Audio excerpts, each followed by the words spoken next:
et un grand respect pour l'œuvre du Saint-Esprit en toi. Cette recommandation demande à être suivie de celle-ci qui vient la compléter, et un grand respect pour l'œuvre du Saint-Esprit en ton frère. Ceci n'est pas toujours facile, même des chrétiens d'ailleurs avancés manquent d'obéissance à cet égard. Et voici pourquoi. Les livres sur l'éducation enseignent à développer le plus tôt possible chez l'enfant la faculté d'appréciation, celle d'observer et de distinguer les différences. La faculté de combinaison, celle qui saisit l'accord qui existe en dépit de diversité apparente, ne se développe que plus tard. Et enfin, la faculté de classification dans sa plus haute expression ne se trouve que chez l'homme de génie. Ceci se reproduit dans la vie du chrétien et de l'Église. Il nous suffit d'un faible degré de lumière spirituelle pour comprendre sur quel point nous différons d'autres chrétiens ou d'autres églises, pour soutenir et défendre nos propres vues, ou pour juger les erreurs des autres, leur doctrine et leur conduite. Mais il faut une véritable grâce de Dieu lorsqu'on a à souffrir de la conduite d'autrui, lorsqu'on entend prêcher des choses nuisibles et contraires à l'Écriture, pour conserver à l'unité de l'esprit la première place, pour compter sur la puissance de l'amour et maintenir le lien d'une communion vivante au travers de séparations extérieures. Conserver l'unité de l'esprit, tel est le divin commandement adressé à tout croyant.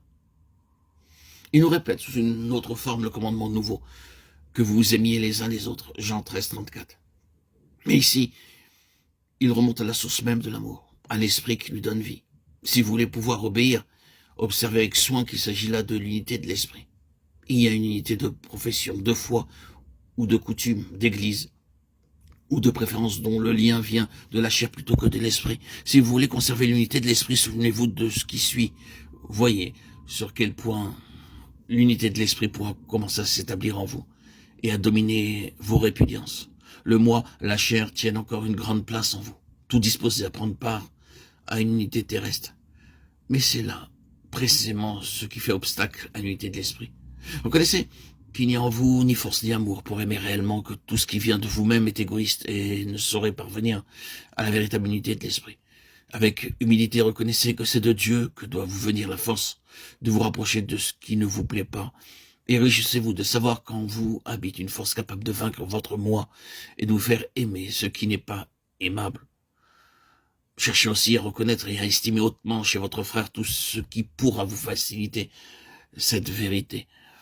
En lui comme en vous, il n'y a qu'un petit commencement, une semence de vie divine entourée de beaucoup de choses encore charnelles et qui sont souvent déplaisantes.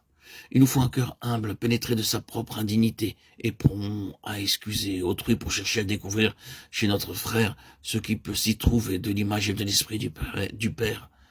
C'est ainsi que fit Jésus le dernier soir de sa vie terrestre lorsqu'il dit à ses disciples « L'esprit est prompt, mais la chair est faible ». Matthieu 26, 41.